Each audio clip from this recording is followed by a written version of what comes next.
Assalamu alaikum wa rahmatullahi wa barakatuh and good evening. This is Salaamedia. This is Local Matters with myself, Ahmed Kaji. I am exceptionally grateful that you are here joining us this evening. I am with you from 7 p.m. this evening right through until 9 p.m. Central African time. We would love for you to get in touch with us throughout our social media channels. You can head over to our website at www.salaamedia.com. Alternatively, you can head over to Salaamedia both on X as well as on Facebook. We'd love for you to be in touch with us throughout this evening. Let us know your thoughts about the conversations with the hashtag on X being Local Matters as well.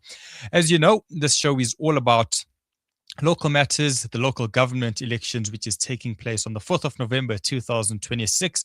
And this show is dedicated to everything local government elections, whether it be service delivery, mayoral candidates, councillor hopefuls, NGOs, and all organizations that are affecting our local municipalities throughout the country on a micro level at different municipalities. Over here, we focused a lot on Johannesburg.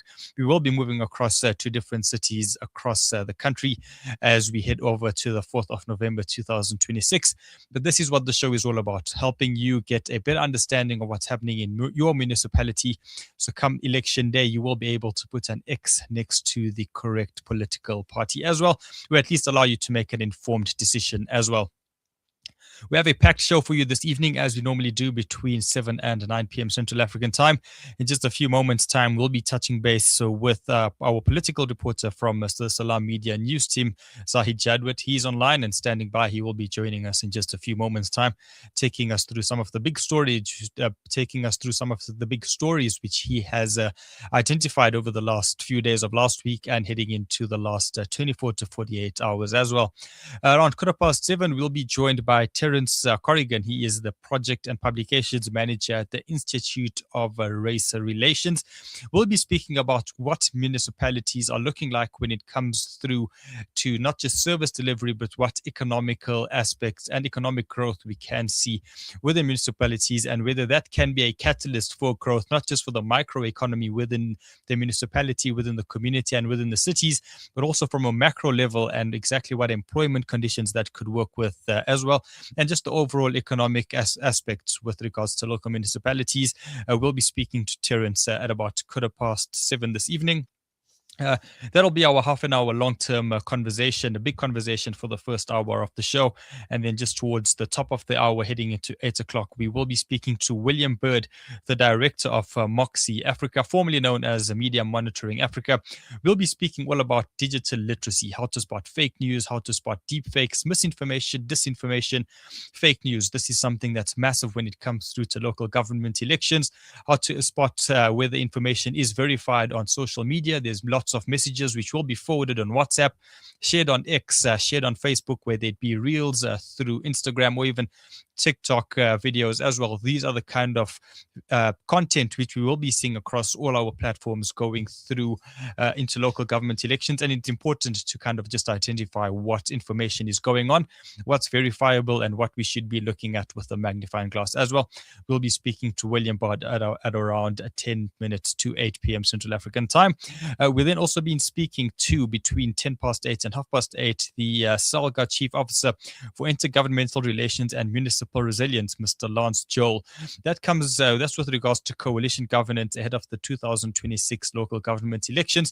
The new coalition bill, which has been under review, is going to be discussed. There has been conversations around what the coalition bill will exactly mean, whether there should be proper framework so that we aren't seeing politicking on the local council level, and then you have a constant turnover of local government elections, local government councillors and mayors that we have seen in and around the city of Johannesburg.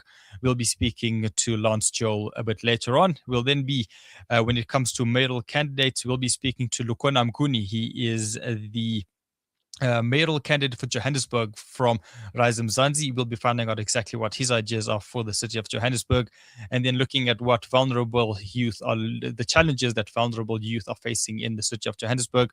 Luke Lamprecht, he'll be joining us at about 8:45 until the top of the show. So that's where you have it. Between now and 9 p.m., a very packed show, a full show, we would like to get in touch with you. And for you to get in touch with us, let us know your thoughts, your ideas, and what is on your mind regarding the local government elections. We are looking forward to the next 2 hours or so with you. It is gone around 5 minutes past 7 p.m. Central African time here. It is Salaamedia Local Matters with myself, Ahmed Kaji. Zahid Jadwat, our political reporter from the Salaamedia news team, is going to be joining us right now. It's been an interesting week over the last few weeks. Some aspects within the ANC also taking place. Zahid, assalamu alaikum wa rahmatullahi wa barakatuh. Jazakallah for joining us this Tuesday evening. Perhaps a lot warmer than we had seen last week. Walaikum salam wa rahmatullahi wa barakatuh. It most certainly is much warmer than it was last week. And speaking of warmth, the election campaign's heating up. Yes, definitely it is. I believe there is a spat happening between Nkosazana Dlamini Zuma and Fikile Mbalula up at the African National Congress. Perhaps you can take us through what's going on. Yeah, so this has been a story that has been bubbling under the surface for a little while, possibly about 2 weeks by now. But I thought it might be worth looking into this week because of the significance of it at a time when the ANC is preparing for elections. As we're aware, right now they're still yet to announce their candidate for Johannesburg at a time when most other parties, well, I think it's incorrect to say most, but a number of them have announced their mayoral candidates ahead of the elections. And it seems like it's a slow start for the ANC, and this is one of the issues that is holding them back at the moment. It will be interesting to look at the implications, and I suppose we could discuss that this evening. Yes, a big part of what everyone wants to know is exactly what's going on between Nkosazana Dlamini Zuma and Fikile Mbalula. Take us through that. Yeah, so as many listeners or viewers may recall, Dr. Nkosazana Dlamini Zuma is no stranger to the ANC. She's a veteran of the African National Congress. She's a member of the National Executive Committee. She's a former cabinet minister, and she was also, at one stage, the chairperson of the African Union Commission. And she also lost that bid for the ANC presidency in 2022 against incumbent President Cyril Ramaphosa. And so she's on the one hand involved in the story, and on the other hand is Fikile Mbalula, the Secretary General of the ANC, the guy basically in charge of the day-to-day administration at Luthuli House. So the allegations that Nkosazana Dlamini Zuma publicly made are that money and financial influence were systematically used to secure outcomes and basically buy votes during the major ANC internal leadership elections, specifically in 2017 and 2022. She claimed that these financial dynamics aided the elevation of key leaders, including President Cyril Ramaphosa and Secretary General Fikile Mbalula. Mbalula and the other accused leaders, I think International Relations Minister Ronald Damola was one of them, have then since rejected the claims, and they defended the contest as fair secret ballot processes. Now, the remarks were made public late last month, or I think earlier this month, during an interview on the African Renaissance podcast hosted by Dr. Mbuyiseni Ndlozi. Now, Mbalula's formal rebuttal and subsequent demands for retractions or proof occurred through media briefings and internal organizational statements earlier this month. He has threatened legal action in response. So with all of this taking place within the ANC, lots of concerns, I guess, for people who are closer to the political party. What does this mean then for the ANC heading into the 4th of November? Yeah, now before I discuss what this means for the party election-wise, let's look at the different perspectives on this issue. So you have those who are in the leadership camp at the moment, so those who are sympathetic to Fikile Mbalula and the president.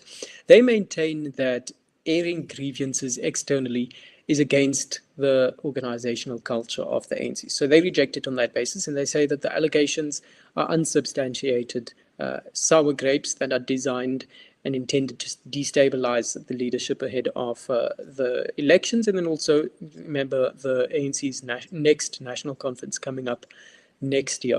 Then we have another perspective, which is from the reformists, and they believe that it's time to be honest about money in politics, and that is necessary for cleaning up the party, regardless of how damaging it is in the short term.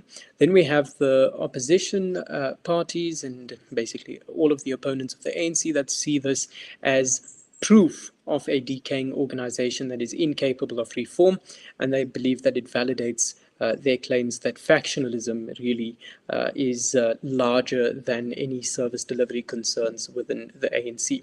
So if we look at how this might affect the ANC's image, of course, the local government elections coming up, the ANC now having to project an image of internal renewal. They're trying to show that they are, trying to clean up, and they're here for clean governance. And this kind of public infighting over vote buying really undermines these efforts, and it gives the opposition parties much ammunition to argue that the party is consumed by internal factionalism rather than fixing the broken local municipalities. So what does that mean for the ANC's image? Well, firstly, it means that credibility is being eroded. It reinforces public perceptions that these internal positions are secured via patronage networks and money instead of merit. Secondly, it points to internal hypocrisy because it contradicts the ANC's official narrative of cleanup, renewal, and code of conduct. And then finally, it also risks driving disillusioned ANC voters further away, and then compounding challenges that the ANC faces in retaining metropolitan strongholds. Of course, we see those recent survey data showing how the ANC really is losing support in metropolitan areas and more broadly as well. Zahid, Jazakallah so much for your time this evening. Very interesting things happening at the African National Congress, and I'm sure we will be seeing more updates over the next few weeks and months. And I guess also looking forward to what the ANC mayoral candidate will be for the city of Johannesburg. But for now, thank you very much for your time this evening. We will inshallah see you next week at the same time. Pleasure. Assalamu alaikum. Walaikum assalam wa rahmatullahi wa barakatuh. Zahid Jadwat, political journalist here at Salaamedia, just giving us his insights as to the big stories coming out of this week. And this one over here being the African National Congress, some tensions between Nkosazana Dlamini Zuma and Fikile Mbalula. If you have just joined us, you can find this podcast and the interview with Zahid Jadwat out on our website and on our Facebook page as well. It's just gone 13 minutes past 7 p.m. Central African time here on Salaamedia. We'll be back after this short break. We work hard.